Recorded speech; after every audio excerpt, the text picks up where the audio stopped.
Jamie, welcome. Thank you very much. Thank you for jumping on. Guys, welcome back to the Brotherhood podcast. I've got Master Jamie here from Bettystown. He's another local hero. Oh, Jesus.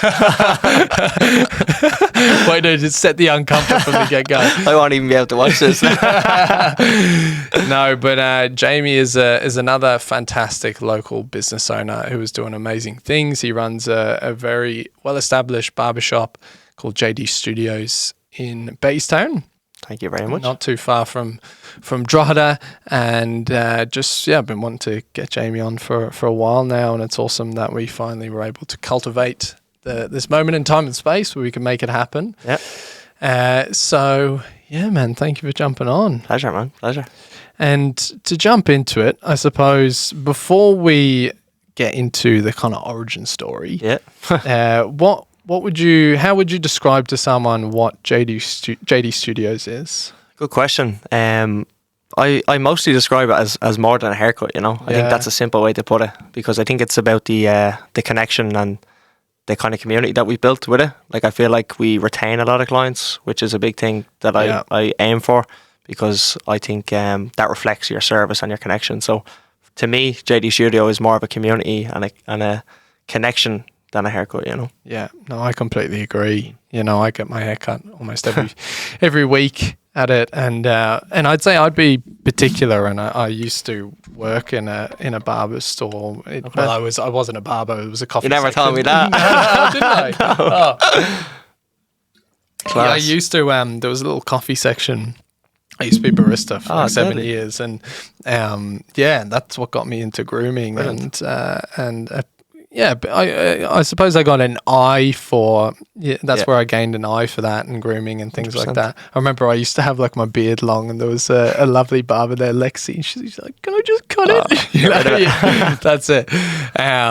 But now, man, I was very impressed when I walked in, because initially I went to like the Turkish barbers and they butchered my haircut. And I was devastated.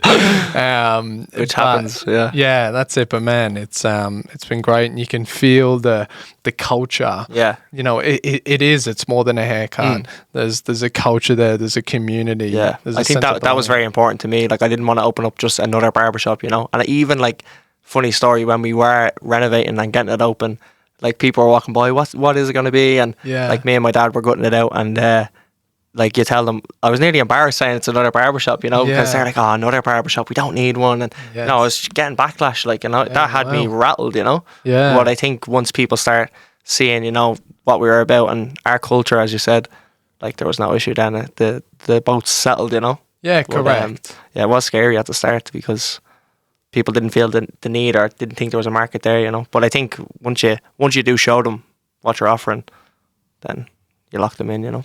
Man, it's so true and I mean, it takes a lot of courage to take action on your dreams and what it is that you want to do, because unfortunately it's common for people to hold back. Yeah. You know, for the sake of fear, or fear of what others think. And I think especially in you know, these sort of small towns, there's that feeling of, well, Absolutely. if I do something different, I'll be casted out by the tribe or judged. Absolutely, yeah, absolutely. But they say the biggest risk is what you're missing out on if you don't take the chance, you know. Correct. So that's like, I know for me, my worst nightmare is laying on my deathbed going, "Fuck, I should have, would have, I could have done more." That's it. Yeah.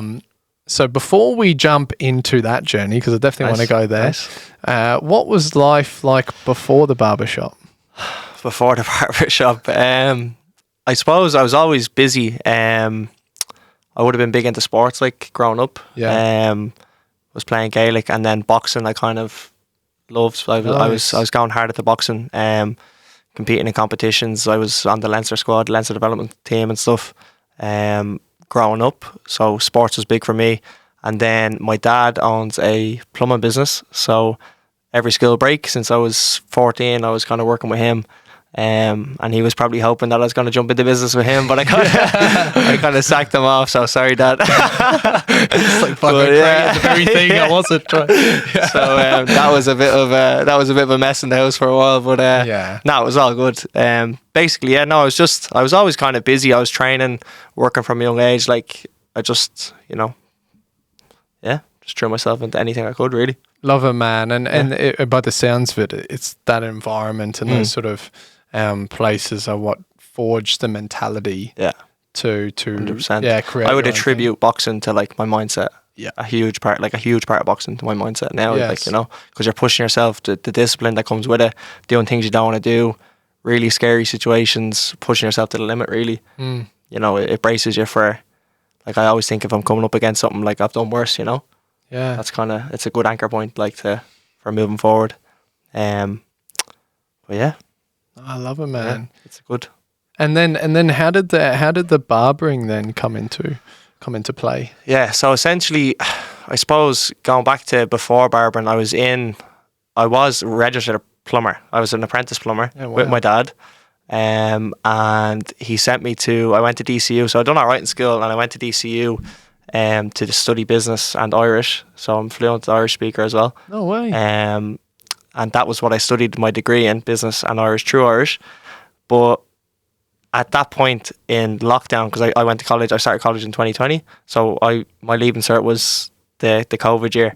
So I got predicted grades and all the good stuff. Yeah. But I started cutting hair in that kind of in-between stage. So at the time, I just finished school. I was a registered plumbing apprentice, but I was going to go to college to do business. And at that time, I just started cutting hair for my brother. I was always kind of into barbering, like you said, into kind of like the grooming scene. I did work experience in a barbershop in Drogheda, and I just loved it. Like I just really enjoyed the connection, the crack, and the atmosphere. And I said, you know what, I'm going to get myself a clippers in the lockdown, gave my brother a few fades, and then I just really enjoyed it, and it just literally grew from there. Like, you know. Yeah, it was almost like a natural gift. Yeah, it was natural progression. Like I remember sitting in my bed watching hours. Like I'm really hyper focused on something when I put my mind to it, and I was hours and hours and hours of watching tutorials, trying to figure out how to do the best fade. Yeah. Like there's obviously different ways of fading, so I'll be watching American barbers, UK barbers, how are they doing it, trying different things. Every week I wanted to cut my brother's hair, you know, and practice. But I suppose I put a lot of time into it. Like I remember like sitting in my bed and flicking the scissors, and you know, I was just mad into it. Like I got real like obsessed with it nearly, you know. Yes. And then it just led to cutting my friends, my family, my uncles and all out the back, literally on a kitchen chair, like, you know. I love it. That was the start. Yeah, because it's all like, I was actually chatting to Lee about this the other day, where it's like what is ordinary to us is often extraordinary to others. I think there are certain things that come on, and I mean, you could go deeper into it, but it's really like once that passion comes online, there's that obsession. Yeah, you know, it's like this divine spark. Absolutely, that comes online. 100%. That drives you. You feel pulled towards it. Yeah. It's not that you have to force yourself. Exactly. It's like every waking hour, you just want to focus on it. 100%. Because from the outside looking in, you could have said, you know, I could have went with my dad in terms of the plumbing and the business side of things. No problem. He's a really successful business. Yeah. And I do help. Like we do always, like we're always talking about business, and you know, we connect on that level with that. But I could have went like that route easily enough, if that makes sense. But the barbering was just, I really, really enjoyed it. Yeah. I didn't ever even think I was going to have my own shop or anything like that. Yeah. But I just knew at that time when I was starting, that's what I wanted to spend more time doing. And yes, that's what I did, you know. Man, and I'd love to tie in a little bit more. So, and I know, so you went to then cutting in a shed? Yeah, so I started in obviously my kitchen. Yeah. Then it was out the back and stuff like that. And then started investing into actual proper tools, because like when I started off with a clipper that it didn't even have a lever, so you couldn't actually even fade, but I didn't even understand that, you know. Yeah. So I started investing straight away. I obviously wanted the best gear, because that's just the way I am. So I just, you know, put a few quid into it and started cutting my family and friends. Eventually bargained my dad for a little sliver of the shed. So we put up, I started cutting hair and all his tools and stuff was all around, and I was still on a kitchen chair, but I was getting busy then. I was cutting my friends and stuff. So then we ended up putting a partition wall up, and I had my own kind of section then, and made it the way I want, like the black paint and stuff that's kind of still like in the shop elements, if you know what I mean, you know, from the get-go. So yeah, when I do something, I wanted to do it right, you know. So got a little chair.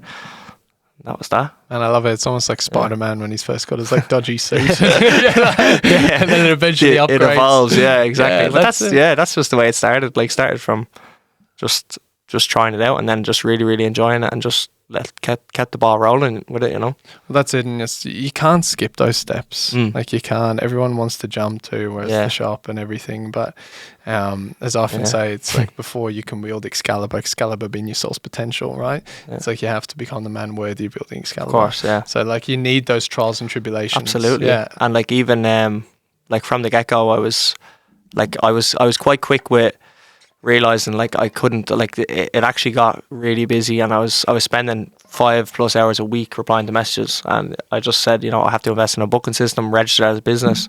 Like it really it evolved quick, but I was quick enough to notice them little things to help me actually keep enjoying what I was doing, so yeah, I suppose then it just ended up being a situation where I had to let go of the plumbing, and every spare second I was just cutting hair. I had the booking system, and it just went from there, Yeah, and it was just a natural progression. And would you say like the two key sort of components of that was A, the skill set and the obsession around the skill set, but then B, the relationship building? Yeah, I would definitely attribute relationship building. I think that's like the most important thing almost in any business, not just barbering, but as well as that, the biggest catapult for me in growing the audience was social media, so at the same time as well, I was doing TikToks and stuff like that. Nothing major, but it seemed to work, and that, like, for some reason back then, that just was the thing. Like, people wanted to learn how to cut hair, and it was just a big buzz. So it was a great time to start, and yeah, it just kind of blew me up. And like, I think I remember being in the shed, and on the booking system I had 500 clients, like, on my own as one man in the shed, Oh my God. Yeah, so it just blew up for me. Like, yeah. So, and that was and I think it was almost like a right time, right thing, because it was through just after COVID, was it? Big time, yeah. And then TikTok blew up. Yeah. And then you leveraged that opportunity.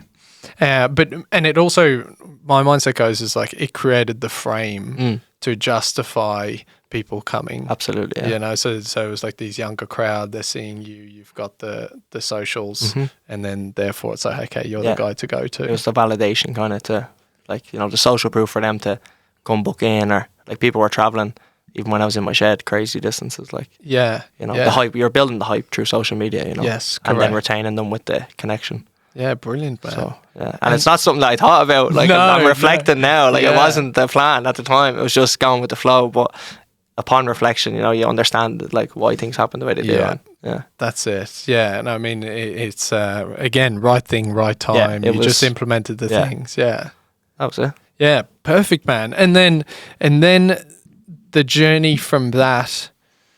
So maybe talking a little bit about how did you find that shift psychologically? Like, how was that journey for you as things started to grow? Was it overwhelming or? I don't think it was overwhelming, because it was very much on my own terms, in terms of, like, but when I say my own terms, like, I would cut your hair at 2:00 in the morning if you asked me to, but like, it's just what I really enjoyed to do. So I was choosing that, so it wasn't overwhelming. I was overwhelmed with the amount of support I was getting in a good way, but it wasn't obviously when I brought the booking system in, because texts were getting too much, or messages, stuff like that is overwhelming, but you put systems in place to overcome that, and just do what you can. So and you reach the next constraint, and then adapt to that. Exactly, you hit the ceiling and go again. Yeah. And I want to touch a little bit more about before we move on, the boxing and the support, the sport, and the mentality that was forged as a child, and how that, because it could look like, oh yeah, well, you just implemented, but there was obviously a mindset there that set you apart. Yeah, well, I think it's funny, I was just laughing there, because like I wasn't actually good at sports, like, growing up, if you know what I mean. Like, I didn't have the natural ability. Like, I remember being younger on the Gaelic team and getting dropped down to the lower age group, because I was just shit, like, I was so bad. But I think, like, if you just keep showing up, like, I remember my dad used to say, like, the lads were bigger than me and they were better and stronger, and I'd be pissed off, like, but he'd be like, just keep showing up, and you'll get there in your own time. And yes, it's hard at the time, but when you get there, then it's, you understand it. But that started probably with the Gaelic, but I only got better at Gaelic when I started boxing, and my mindset got a bit stronger, and you start to build that self-belief and confidence that you can do things, that you didn't think you could do. So, yeah. No, I can see the link there. So I would say the adversity the pain provided the drive to prove to yourself that you could be great at something. Yeah. And then that's where the obsession came. So, and it ties so well in because it's what I say is that pain, we alchemize our pain into purpose. It's like if you can channel it, if you can use 100%. It actually becomes the greatest gift. It's not a condemnation from life, but it's actually a gift. And that's just learning. That's just part of growing up, but it's how you react to, them situations. And yeah, I think having someone to tell you, that like things will come good in time is huge. Having the right people around you to help you get through that, is key, But the boxing as well was really what I was better at than the Gaelic, Yeah. And yeah, I suppose when I started getting fitter and stronger and competing, and that kind of really helped with my mindset then growing up, No, and I've seen like even culturally, like boxing is huge here. Yeah, it's huge in Ireland. Yeah. Yeah, and then as well, like barbering is also huge here. Yeah, especially with lads in their 20s. Like it's massive. Oh, massive, yeah. So then from that moment of, okay, you've gone from the shed to then opening up, things are growing, they're expanding, to opening up your own store. Yeah. What was that journey like, and what were the struggles that you went through? Like, it's mad because a month before I got the keys, I didn't even have intentions of having a barbershop. So to understand how quick this happened, like I was driving around with one of my friends who I was in college with, and he said, I think that unit is coming up for rent or whatever. And we were in the car driving by, and I said, I'll pull up, have a quick look. Literally just pure chance. He was clearing out his unit at the time. The guy who was in it was an IT shop. And I was like, can I grab the landlord's number? Like, I wasn't even, like I said, the week before, I wasn't even thinking I want a barbershop. This was just, again, right place, right time. And everything happened for a reason, you could say. And got the number, gave them a call, scheduled a meeting, had the meeting. And like there was 13 other people going for the unit as well. So you had to show, like, thank God it was registered, and I had like my proof of business, and my booking system showed my clients and everything. Everything was tracked, so it had been a culmination of everything going the right way. Yes. And putting the systems in place to get to that stage. And then when the time came, I was ready in a sense of like approve my business, the like where I thought it could go, and but yeah, I don't know. Like I remember leaving the meeting, he said to me, "That's yours if you want it." And I just rang my dad straight away, and I was like, he said, "That's mine if I want to take it." And he was like, my dad was like, "What are you going to do?" Like, I was like, "Oh, fuck it, I'm going to take it." Like, and that was it. And it was just, I just rang him back, and I was like, "Yeah, I'll take that." And got the keys, started gutting it out, and 4 weeks later, we had our first version of the shop, I'll say. And yeah, we've been upgrading since we've been going along, but it was quick. It was really quick. Like literally got the keys, skip landed, stripping family and friends in, and just called in all the favors. And yeah. But again, like there was no kind of preempting or like planning. Like, it was just like, I remember I literally have a photo of my diary. I had the layout drawn out in pen on the diary, which I still have, of the first setup, and like a rough budget, which we went about 4 times over. So anyone looking to set up a business, make sure you budget accordingly. Yes. But yeah, it was all very basic, minimal to start, and yeah, it was very quick. And see, that's the thing is, and it's something I've wrestled with over the years, is there's no such thing as perfection. No. Perfection is fear, really, in disguise.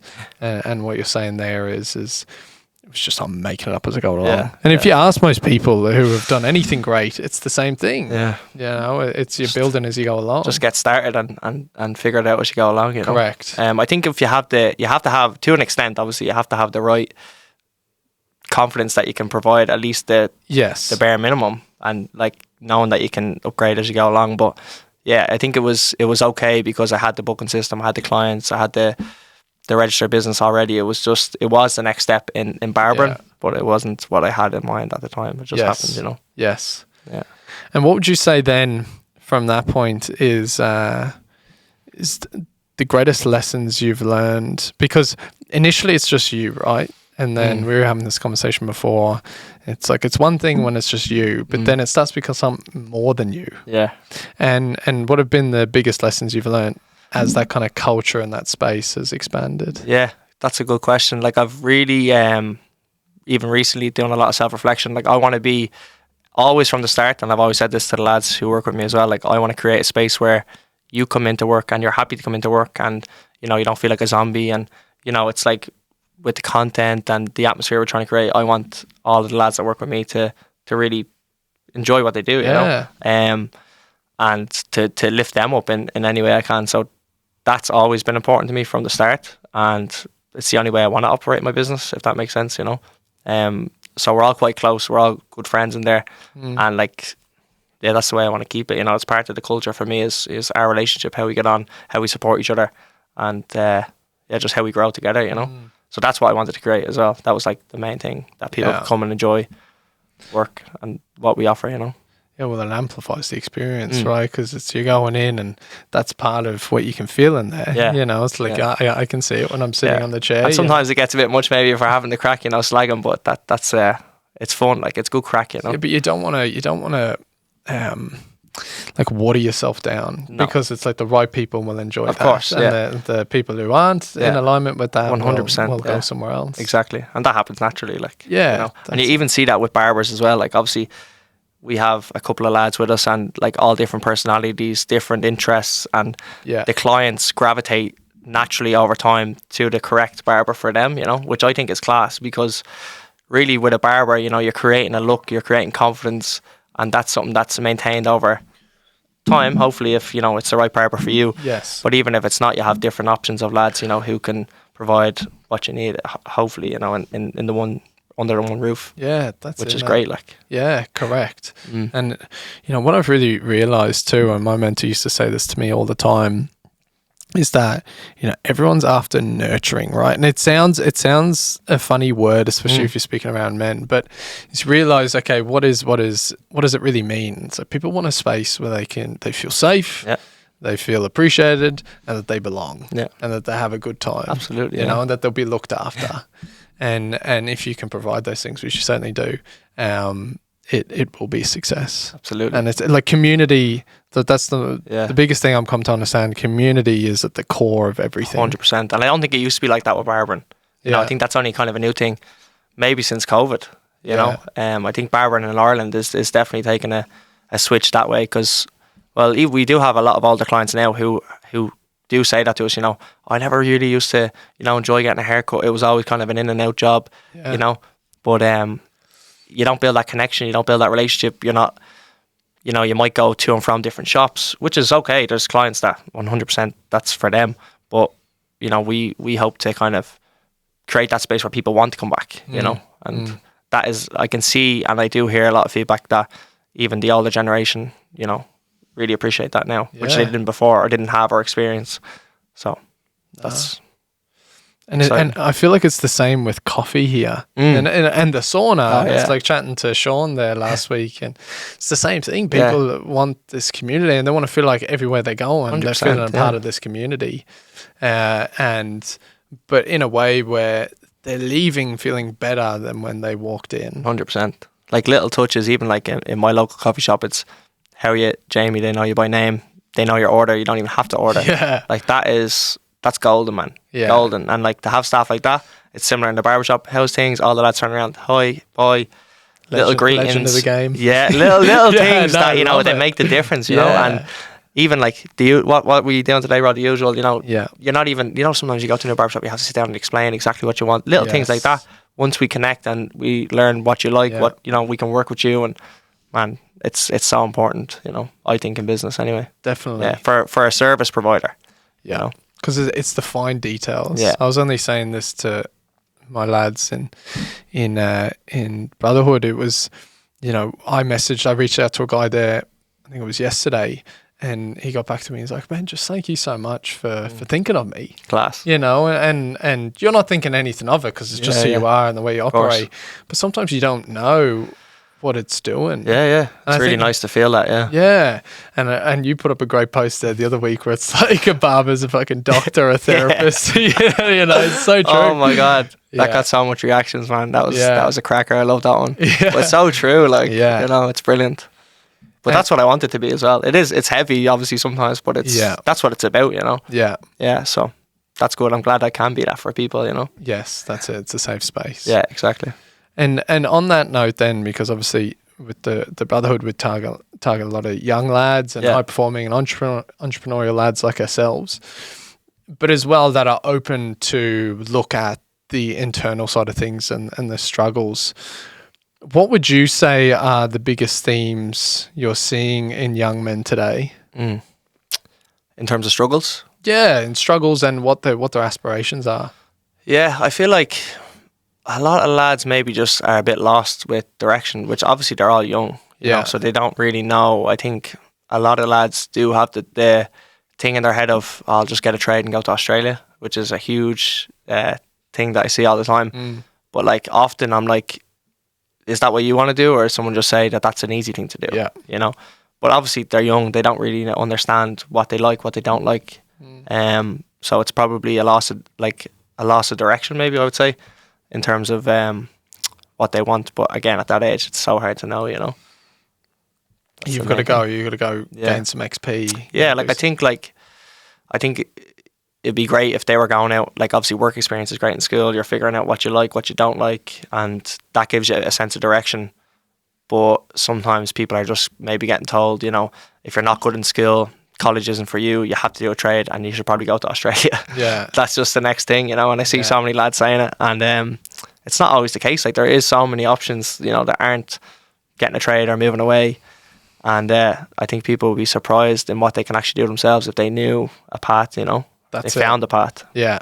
And I think that's where, like, I suppose the Brotherhood side of things steps in is if we're at the whim of the external world, we'll constantly be a chameleon.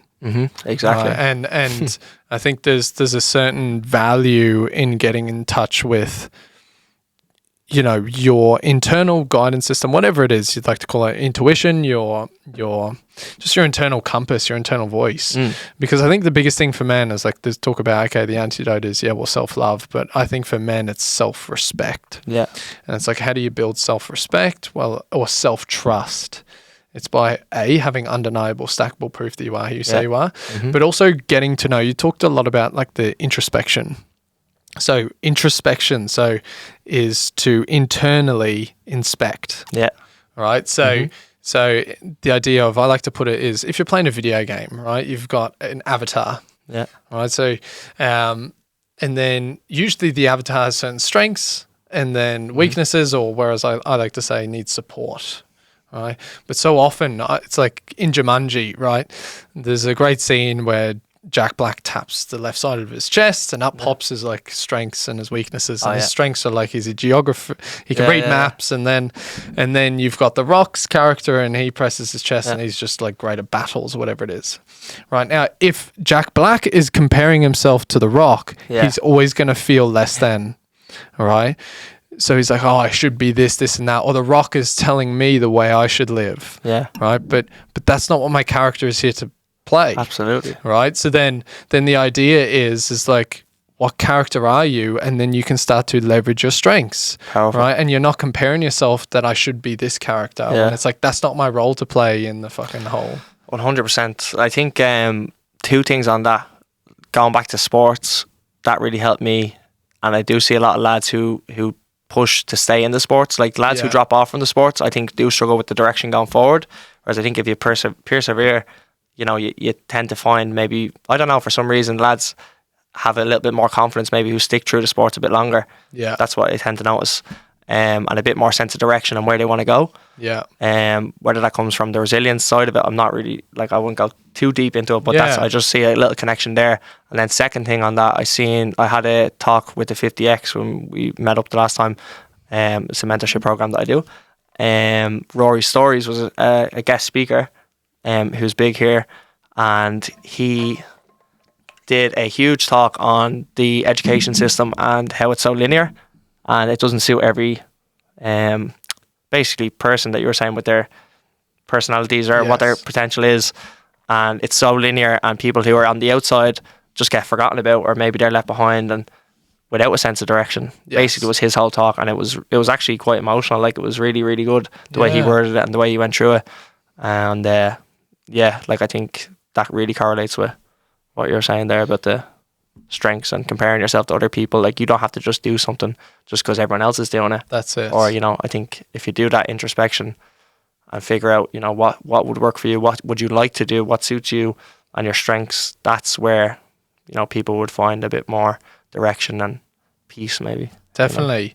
Because it all comes back to, and it's so well put, man, because it all comes back to as well, like the tribal nature, right? And again, with sports and these things, it's prevalent all over the world, right? But if we look at in Ireland, these communities have been around for hundreds and thousands of years, right?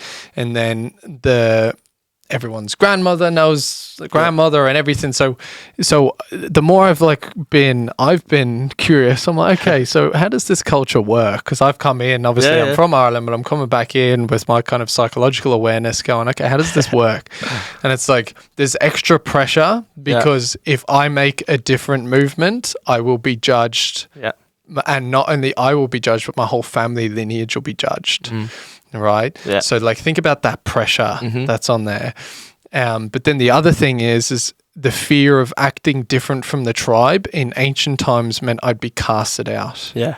Right? But then once we have awareness of what's going on, I can work with it then. Yeah. Right? I think for you, as you so rightly said, I think like what would be really valuable is, say for lads who are super lost, I love to bring these things up and we can kind of bring in a bit of a visual understanding of because I think yours is such a great example of like you found what your passions are.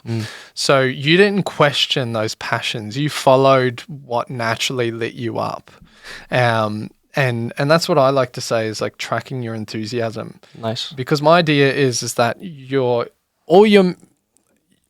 literally all the things you're passionate about, all the things that light you up are a guiding light showing you exactly what you're here to do. Yeah, exactly. That's it. It's like you're not here to be anything else but that. But so often it's like, as we so rightly said, I think understanding these ideas of, well, guys nowadays are comparing themselves because we've got social media. Yeah. We've got, we've got so much information. Yeah, so much external noise, like. Yeah. So then, like, say for yourself, right, it's like if we were to look at, and people are probably seeing the screen now, if we were to look at for yourself, it's like you started off initially in the beginning, there was, let's go this. So let's say there was like a checkpoint of like the Gaelic. So there was sports growing up, but the Gaelic, there was a feeling of, we can say, rejection there. Right? Yeah, no, 100%. Yeah, right. So feeling of rejection. You don't mind me going through this? No, far away, yeah. So rejection, so then that was pain, right? But then you channeled that pain into a drive to be better. Right? So then that provided some fire. Yeah. Right? So then eventually, but that also, you also looked at the Gaelic and went, okay, maybe this is not my path. Right? So you came up against a wall. It's like we're looking at it as a map, right? Because Steve Jobs once said, in order to connect dots forwards, we must first connect them backwards. Yeah. Right? So then after that came your boxing, right? So there was still that drive, okay, I want to try sports, and then boxing came in, right? And then you took this drive, you implemented it into boxing, and you found out you were good at boxing, right? And then in that, you got the positive reinforcement of discipline, probably like camaraderie. And then from that as well, it was a mindset. Yeah. And you also got intimate with adversity. So see how it was forging the person? Right. So my encouragement here is, as we're going through this, is like for people to reflect in their life. It's like, okay, because if I look at my life too, and we'll continue on with yours. So brotherhood is a culmination of football, It's of Tony Robbins. Nice. It's of years and years in the psychedelics and psychotherapy world. And I went, how the fuck can I combine all of these things together? Yeah. Right. So my dad was the coach on the side of the football team with the cap on. Yeah. Right. So you see me and my brother did things with the cap on. Right. I'm forging a team of star players, but in life. Yes. Right. So, and we had the years we were at bottom of the table, and then the underdog story, and we, built up. I became obsessed. Yeah. Same thing. I had a ball at my feet the whole time. Right. But then there was the idea of the team, and I was a midfielder, and it's like, okay, I need a left back. I need I was in the middle. Yeah. So it's like, I can't do it on my own. Nice. So then, but then after that, I was very lost once football went, like most dudes. Yeah. And then, certain traumatic experiences, and I ended up in the Tony Robbins world, right?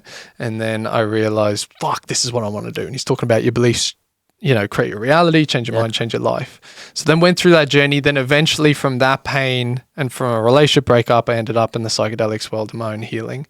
And then as I did that, I started to connect back to myself, and I went knee deep into that. And then the whole brotherhood thing started to form itself, right? So if you follow the trinkets, it's like, okay, what am I feeling drawn towards? I always love stories of fucking ancient Egypt and even psychology.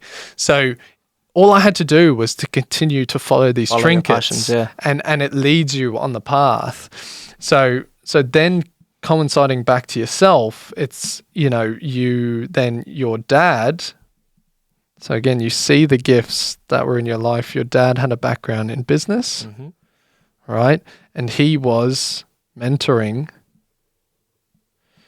Eventually, he was mentoring you to be in his own business, right? But he didn't know that he was actually creating the skill set for you to open up your own. He's going to love that. He will be. That's it. No, but I'm sure you'll feel a sense of pride as well. Of course. He's happy that I'm happy doing what I'm doing, But I think there's also such a powerful nature here, is like men need mentorship and they need male mentorship.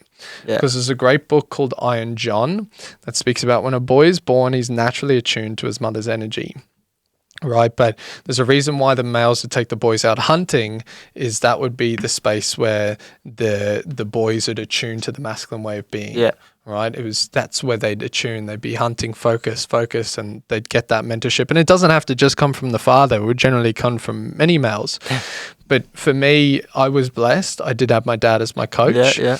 And then I had other mentors that came in. You had your dad mentoring you, and I'm sure you had many other mentors too.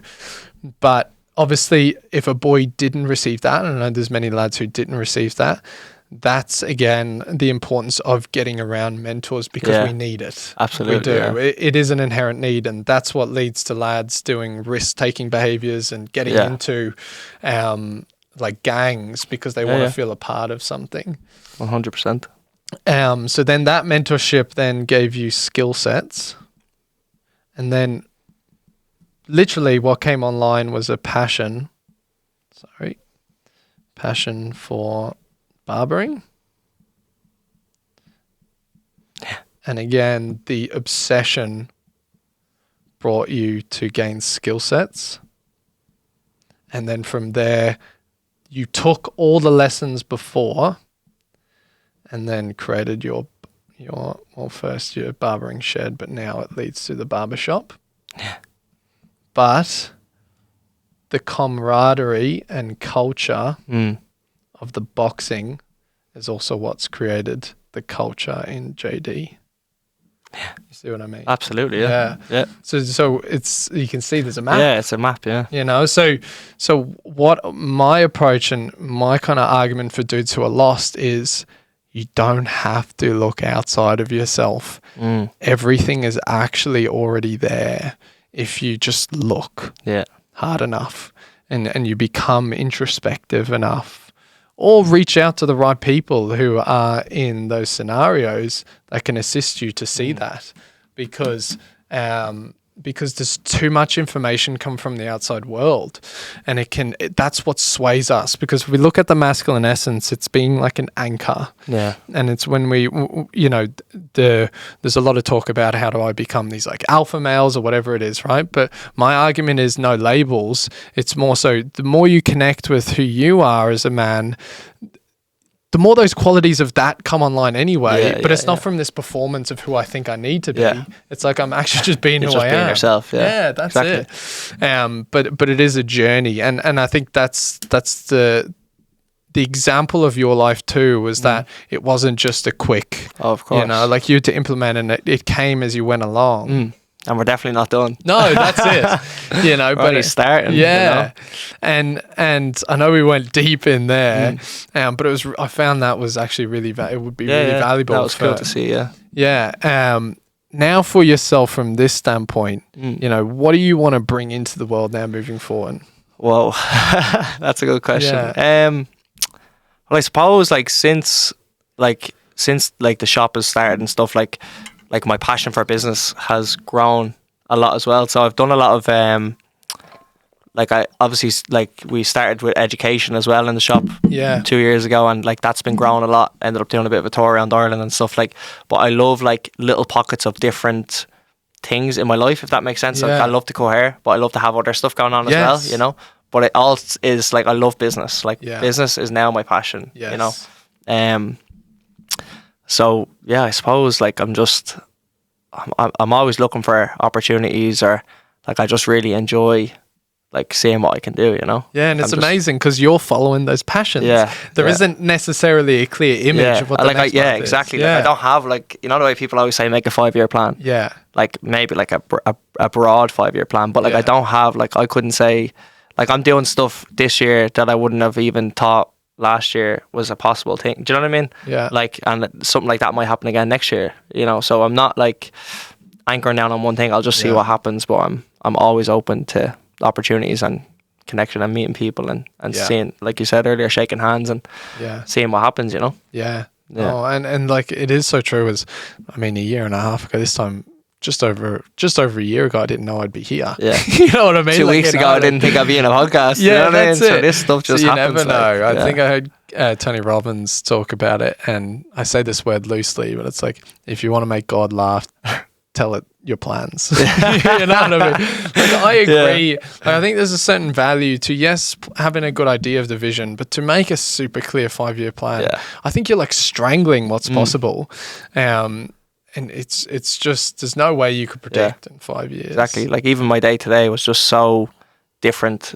Just so many meetings in different sectors of industries, different businesses that, you know, have nothing to do with my barbershop. You know what I mean? And it's cool. I love that. I just love doing different things and meeting new people and connecting and just seeing what we can do together, you know? Yes. That's kind of what I like to do now. Well, and that is the thing, is it doesn't have to be just one thing.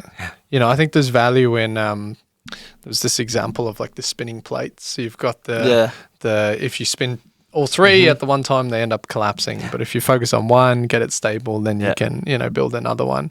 And I suppose that's what you're doing at the moment too, because it's not only JD now, you're connected in other businesses as well. Yeah, I do a few things. Obviously the education now with the barber, and I suppose that is, you know, with me and my friend Keelan Delaney, we have a brand called the Barbering Collective, and last year we did a bit of a tour around Ireland. We ran 7 or 8 workshops, and this year now we're kind of focusing on kind of a bit more intense, 2-day upskilling, but limited spaces, you know, where the workshops would have been a bigger funnel. So it's kind of, and again, wasn't a plan, but it's kind of working out naturally now, where we had the funnel, and now we're, you know, gonna push in a bit deeper with that, and maybe look at doing some sort of online mentorship for barbers as well. Brilliant. So we're heavy in the talks for looking at doing something like that, which is exciting, and then also doing a bit of work with a payment consultancy business as well. So till systems and card machines for businesses. Brilliant. In all industries, barbers, hairdressers, bars, restaurants, hotels, anything, you know. So, but again, just something that I never thought I could even do, but I just really enjoy meeting business owners and just seeing, you know, can we help, and just happen naturally again. I don't know. So there's just loads of things on the on the side, you know. Yeah, because the interesting thing is, and man, amazing, because it's like, again, you're taking those things, those pain points you had, and then in having the pain, you then had an obsession to find the solution. Yeah. And then again, in the solution, you gained a passion to provide that solution to others. Pretty much. Yeah. Which is business 101. Yeah. It's you're solving your own pain first. And then it's just funny how things happen, because you never, like, I've never sat down and made a plan of what I want to do in that sense, like, you know, said, okay, next month I want to start doing this. It just happens and I just follow it. And correct. You know. But see, that's where your gift lies. Yeah. Because it's ordinary for you. Yeah. But to others, it's like, how the fuck do you do that? Yeah. It's extraordinary, right? I remember one of the lads in the shop, and I just laugh at this every time. He's like, because I would be mad at ideas, like, even my mum and dad, like, right, relax with it, because it's just a bit much. Like, I'll be ringing them at 11 o'clock going, I have this new idea. Yeah. But one of the lads was like, man, you just think of something and you just do it. Yeah. And I was like, yeah, well, what do you do? Like, you know what I mean? Is that, no. Like, that's just, I don't know. I'm just very on it, like, you know. But that's it. It's part of your model of the world. Yeah. It's not like you have to think too much about it. It's just part of who you are. Yeah. But see, that's also where it's like, as we said, you will come in to assist others because that's part of your skill as the player on the team. You know, it's 100%. like that's where your skill set lies, and then that's where other people need you to come in and assist them with. Yeah, absolutely. But you do have to also rein it in sometimes, you know, and not make decisions on emotions. Like, that's what I've learned. And I'll never forget, like, Paddy, who does the 50X program, because we used to have like a coffee shop in the shop, and when that was going and we were expanding the barbers, I was obsessed with, like, oh, I need to have it. Like, I was going off looking at big coffee trailers. I'm going to put it outside. I'm going to do this. And, like, I was obsessed with, like, not losing that for some reason. Like, I just said, no, like, I'm going to do something about this. Yeah. And I was cutting his hair, and I was like, I have to do it. I'm going to have to look at this, have to get this done or whatever. And he just turned to me and goes, Jamie, like, you don't have to do anything. Yeah. I was like, whoa. Yeah. Like, that to me was like, geez. Like, because I was putting this pressure on myself to get this done for absolutely no reason. Yeah, needed to succeed. Yeah. Yeah. You know?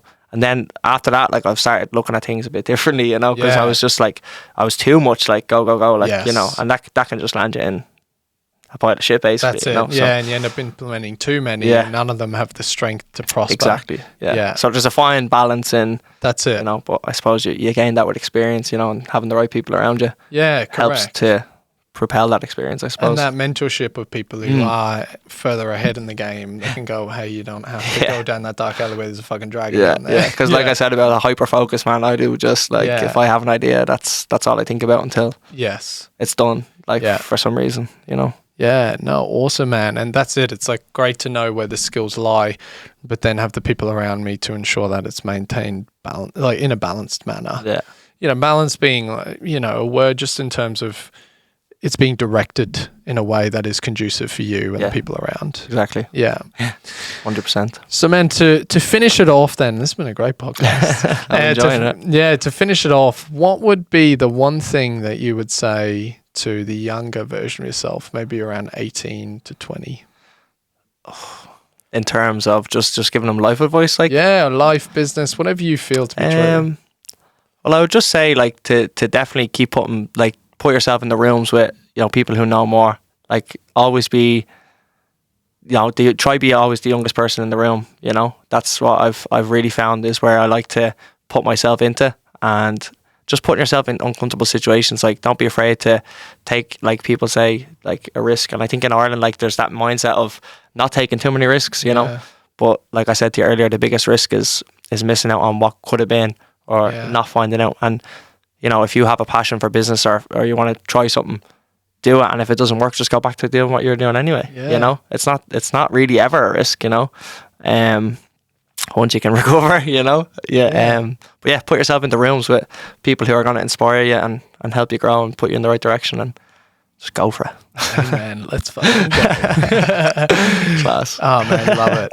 And then finally, last but not least, where can people find you? And I'll pop the links below. Yeah, so you can find me in JD Studio in Bettystown, County Meath, and on Instagram at Jamie Duffy _hair. And that's really it. Jamie Duffy on TikTok as well. Perfect. I'll link all those below. Guys, please go check his stuff out if you are local in the area. I reckon it's the best haircut In Ireland. area. In Ireland. In Ireland, yeah, if you're local in Ireland, come down to us. Yeah, that's it. You won't regret it. And as we said, the culture there is amazing, and I think it's so important to support local. So, thank you so much, my bro. Thank you very for much. Jumping on. Pleasure. Really appreciate it. Absolute pleasure. And guys, as I always like to say, the mission beckons, the mission calls. Let's fucking go. Come on.